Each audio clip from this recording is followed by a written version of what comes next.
자, 한번 해보겠습니다. 문제풀이를 한번 해볼게요. 1번 문제 보시면은 여기서 이제 여러분이 조금 아셔야 되는 게 최소 대립상이라고 하는 개념하고 변이음이라고 하는 개념인데, 자, 보기 1에 밑에서 세 번째 줄 한번 보시면 바보에서 두 비읍의 소리가 요거 아까 전에 쌤 말했듯이 요거 그리스 로마자를 가지고 발음을 표현한 거거든. 그렇게 했을 때 바보에서 첫 번째 바의 비읍은 P의 발음 소리를 가지게 되고요. 보에서의 비읍은 모음 사이라서 B의 소리를 가지게 되는데 우리는 요거 두 개를 둘 다 비읍으로 인식한다. 요런 이야기예요. 그래서 비읍이 실제로 발음 날 때는 P와 B의 소리 값을 가지기도 한다. 그리고 한 개 더 있어요. 한 개 더 있는데 그렇게까지 자세히 알 필요는 없고, 그렇지만 우리말에서는 P의 발음과 B의 발음이 구분이 안 되지만 보기 2에 미음 가보시면은 비치 할 때 BIT 아닙니다. 비치 해변입니다. 그죠? 그 다음에 피치 했을 때 B와 P가 달라지니까 단어쌍이 달라진다라고 보여줘가지고 영어에서는 B와 P가 구분이 된다. 요거를 지금 우리말하고 비교해 주는 거야. 상당히 어려운 문제였고 답은 5번이죠. 변이음이 아닙니다. 영어에서는. 그래서 1번에는 답이 5번이 되면 될 거고, 2번에는 적절하지 않은 것 했을 때 답 2번입니다. 우는 의미를 가지는 아닙니다. 의미를 가지려면 형태소 돼야 돼요. 형태소가 의미를 지닌 가장 작은 단위가 될 거고, 3번은 넘어가고요. 4번에 음절 한번 가볼게요. 음절. 자, 보기에 높은 꿈, 깊은 뜻을 소리 나는 대로 쓰면 대괄호 돼 있고, 높은 꿈, 깊은 뜻, 얘들이 음절이에요. 얘네들이 각각 하나가 음절인데, 그래서 지금까지 우리가 음절이라고 하면 일반적으로 글자 수와 동일한 의미로 사용을 했는데, 엄밀하게 따지면 뭐다? 음절은 발음의 단위입니다. 그래서 우리말 음절 구조라고 하는 게 있는데, 우리말의 음절 구조는 자, 모음만으로 이루어질 수 있습니다. 발음 되죠, 그죠? 그런데 요거 우리가 초성이 없을 때는 이응을 써가지고, 초성에 있는 이응은 소리값이 있다 없다? 없다. 그죠? 그래서 얘는 그냥 비어있음을 알려주는 거고, 모음만으로 이루어질 수 있고요. 자음 모음으로 이루어질 수 있어요. 그 다음에 모음 자음으로 이루어질 수 있어요. 그 다음에 자음 모음 자음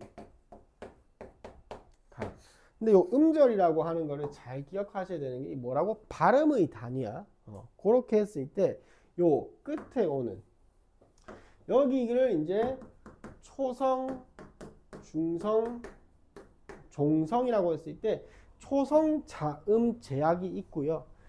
종성 자음 제약이 있는데 우리말에서는 종성 자음 제약을 더 중요하게 생각해요. 종성 자음 제약에 여기에 올 수 있는 자음의 종류가 제한돼요. 우리는 몇 개만 발음할 수 있다? 7개. 그래서 일어나는 게 음절의 끝소리 규칙. 가느다란 물방울. 배우셨죠? 그죠? 그래서 그 7개만 발음할 수 있는 게 요 자음, 음절은 발음의 단위였어요. 발음할 수 있는 7개의 자음만 올 수 있다. 첫 번째. 두 번째, 여기에 올 수 있는 자음의 최대 개수는 몇 개? 1개다. 그래서 우리가 이렇게 2개가 있는 경우에 뭐? 요거 탈락시키죠. 이런 걸 이제 자음군 단순화 현상이라고 이야기를 합니다. 그래서 여기서 여러분이 기억하셔야 되는 거는 우리 음절 구조가 이렇게 하나, 둘, 셋, 네 개로 이루어져 있다까지만 기억해 주시면 될 거고, 요 자음과 관련된 발음 현상은 계속해서 이어서 수업이 들어갈 거예요. 그래서 음절에 대해 설명한 내용으로 가장 적절한 것은 이라고 했을 때 답은 5번이 되면 되겠습니다. 넘어갈게요.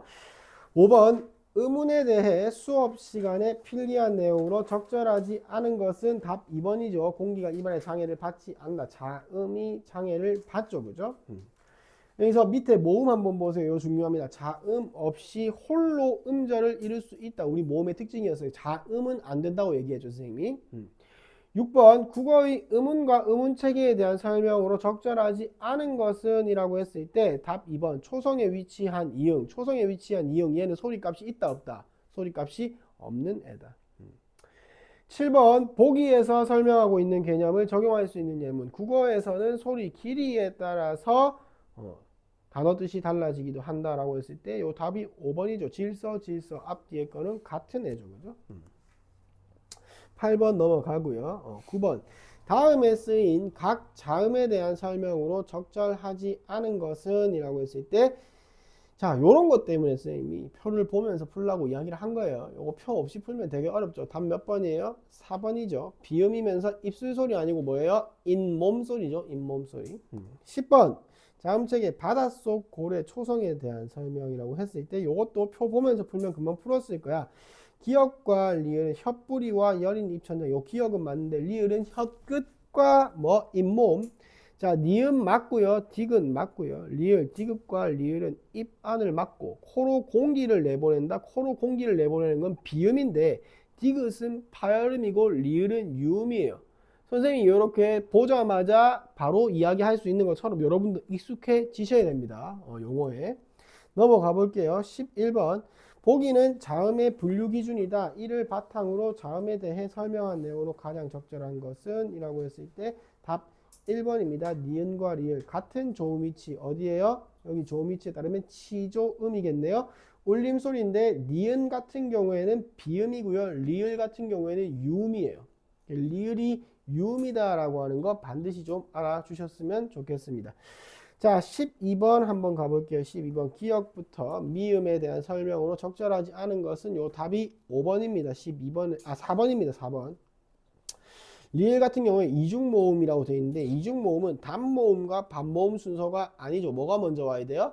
반모음이 앞에 오죠. 우리말은 반모음이 앞에 옵니다. 그래서 반모음 플러스 이중모음으로 이루어져 있다. 다음 이제 13번의 모음 체계라고 했을 때 적절한 설명이라고 했을 때 답은 디귿 리음이고요.